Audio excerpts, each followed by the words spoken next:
তস্মাৎ পরতরঙ্গে দেবী তদীয়ানাং সমর্চনম, বুঝানো হলো। আবার জিজ্ঞাসা করেছেন দেবী পার্বতী শিব ঠাকুরের কাছে, কোন নাম জপ করব? উত্তর আসছে রাম রামেতি রামেতি রমে রাম রমে রামে মনোরমে সহস্র নামাভিস্তুল্যং রাম নাম বরাননে। হে বরাননে শিবানী, তুমি রাম নাম করো না, বিষ্ণু সহস্র নাম করো। তারপরে বলছেন রাম নাম করো না, কিন্তু জেনে রাখো 3 রাম নামে 1 কৃষ্ণ নাম হয়। সময় তো কম, time is short, art is long, সময় খুব কম আমাদের, সুতরাং সংক্ষিপ্ত ব্যবস্থা নাও না। তাহলে কি করব? সহস্র নাম নাম পুণ্যানাম ত্রিরাবৃত্তাতু যৎফলম এক বৃত্তাতু কৃষ্ণস্য নামৈকং তৎপ্রযচ্ছতি। অঙ্কটা কষলে কি হয়?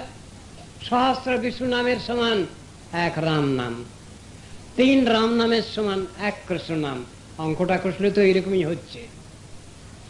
সময় যখন সংক্ষেপ, দেবী তখন বলতে যাচ্ছিলেন কৃষ্ণ কৃষ্ণ কৃষ্ণ, আগে রাম রাম রাম বলছিলেন, পরে বললেন কৃষ্ণ কৃষ্ণ। না না না, এরকম নয়। তাহলে কি রকম?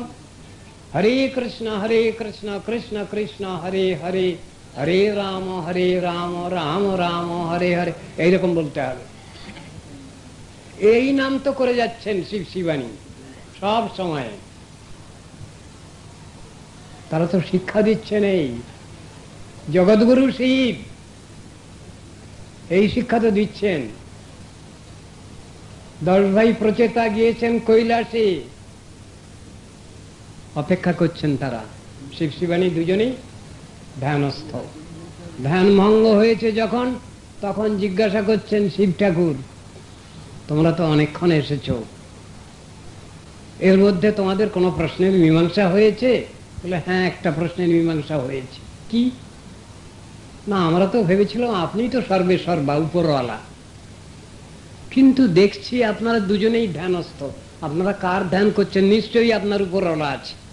বলে হ্যাঁ, ঠিক আছে, ঠিক ধরেছ তোমরা, আমাদের উপরওয়ালারই আমরা ধ্যান করছিলাম।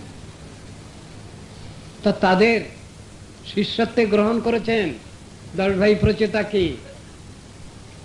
তারা বলছেন আমাদের বাবা পাঠিয়েছেন আপনার কাছে পিতা, আমরা এসব তত্ত্ব দর্শন কিছু জানি না, সাধন ভজন জানি না, আপনি দয়া করে আমাদের বলুন। শিব ঠাকুর সেখানে মহামন্ত্র দান করেছেন তাদের, কৃষ্ণ মন্ত্র দিয়েছেন সেখানে। কথাগুলো তো আছে। শিব ঠাকুর শিবের নাম নিজের নাম দিলেন না, কৃষ্ণ নাম দিয়েছেন, যে মহামন্ত্রের অর্থ রাধা কৃষ্ণ। হরে কৃষ্ণ মানে রাধে কৃষ্ণ, এই মানে সম্বোধনের পদ। হরে কৃষ্ণ মানে হে রাধে হে কৃষ্ণ, এই তো মানে। এসবের ব্যাখ্যাগুলো তো দেওয়া আছে। হরতি শ্রীকৃষ্ণ মানা কৃষ্ণোল্লাধ স্বরূপিণী অত হরাইতি অনেন এব রাধেতি পরিকীর্তিতা।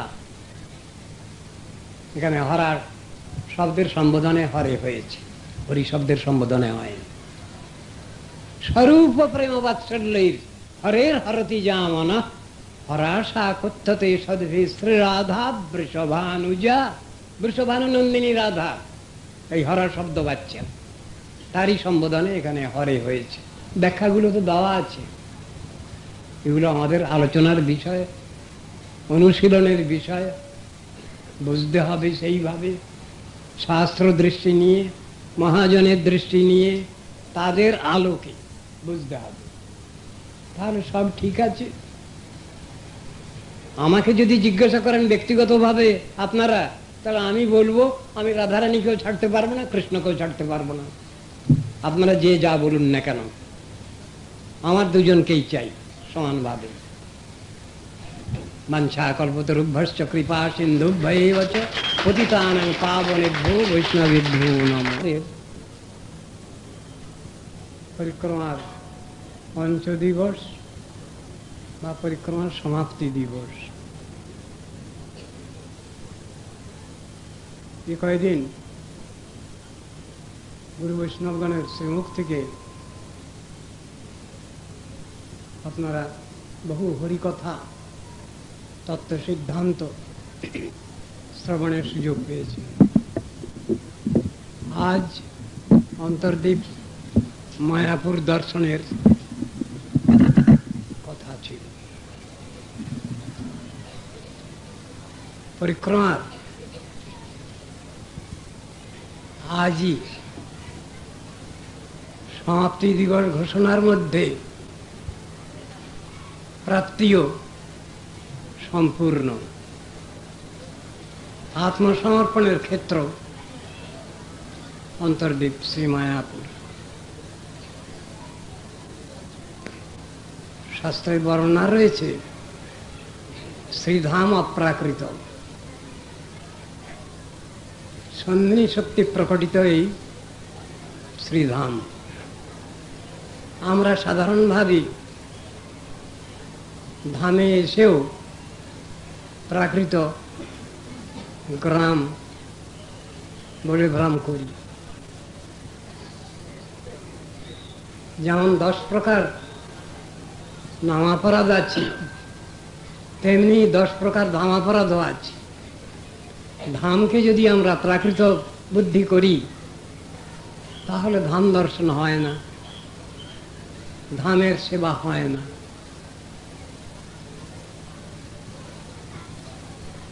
শাস্ত্রে আমরা পাচ্ছি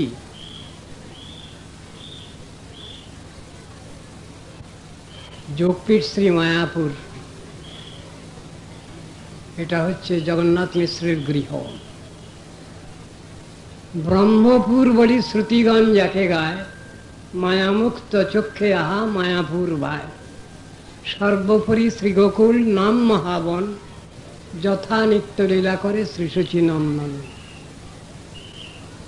তত্ত্বদর্শন বলে যাচ্ছেন। আমরা বদ্ধাবস্থায় ধামের স্বরূপ অবগত হতে পারি না।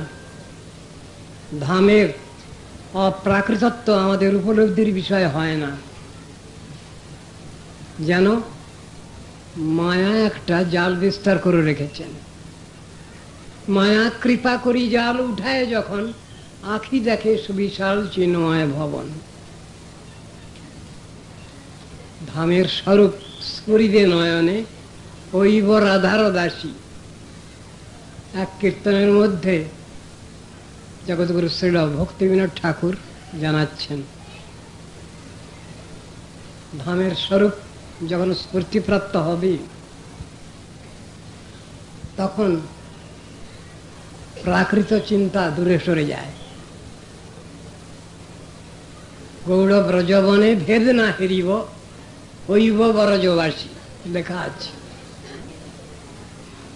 আবার শ্রীগৌড় মণ্ডল ভূমি যে বা জানে চিন্তামণি, তার হয় ব্রজভূমে বাস লেখা আছে। গৌড়ভূমির আনুগত্যে, শ্রী গৌরের আনুগত্যে, নববনের আনুগত্যে, বৃন্দাবনে রাধা গোবিন্দের সেবা, এটা বুঝানো আছে। শ্রীল রূপ গোস্বামী ষড়বিধা শরণাগতির কথা বর্ণনা করেছেন। আনুকূল্যস্য সংকল্প, প্রাতিকূল্য বিবর্জনম, রক্ষিষ্যতীতি বিশ্বাস, গোপ্তৃত্বে বর্ণং তথা। আত্মনিক্ষেপ কর্পণ্যে ষড়বিধা শরণাগতি। 6 রকমের ষড়ঙ্গ শরণাগতি হইবে যাহার, তাহার প্রার্থনা শুনে শ্রীনন্দ কুমার। ষড়ঙ্গ শরণাগতির ক্ষেত্রেও প্রতিকূল বর্জনের কথা, সেবানুকূল পরিবেশ গ্রহণের কথা প্রথমেই বলা হল। সব থেকে বড় কথা আত্মনিক্ষেপ কার্পণ্য, এইটাই হলো বড় কথা। ফুল সাবমিশন না হলে পরে শ্রী নন্দকুমার তিনি আমাদের কৃপা করেন না। তাঁর কৃপা পেতে গেলেও রাধারানীর কৃপা একান্তভাবে প্রয়োজন, সে কথাও জানানো হলো। যখন আমি শ্রবণ করছি, শ্রবণটা সুষ্ঠু হচ্ছে কিনা সেটা পরখ করে দেখতে হবে। যদি সুষ্ঠু শ্রবণ হয় তাহলে কীর্তনের অধিকার আসে। অধিকার নিয়ে কথা আগে আলোচনা হয়েছে, তার ব্যাখ্যাও আমরা শ্রবণ করলাম। খুব সহজ সরলভাবে বলতে গেলে, অমানি মানদ হইলে কীর্তনে অধিকার দিবে তুমি, কথাটা বলা আছে। তোমার চরণে নিষ্কপটে আমি কাঁদিয়া লুটিব ভূমি। অমানি মানদ ধর্মের কথা সেখানে এসেছে। কীর্তন কে করবেন? তখন হয়নি, তার কীর্তনেরও অধিকার হয়নি, আসেনি। জগৎগুরু শ্রী সরস্বতী প্রভুপাদ গানের অধিকারী কে, এইভাবে একটা প্রবন্ধ লিখেছিলেন। আমাদের গৌড়ীয় পত্রিকায় ওটা প্রকাশিত হয়েছে। খুব সুন্দর বিচার তার ভিতরে দেখিয়েছেন। কীর্তনের অধিকার কার? গান মানে সাধারণ গান নয়, শ্রী ভগবান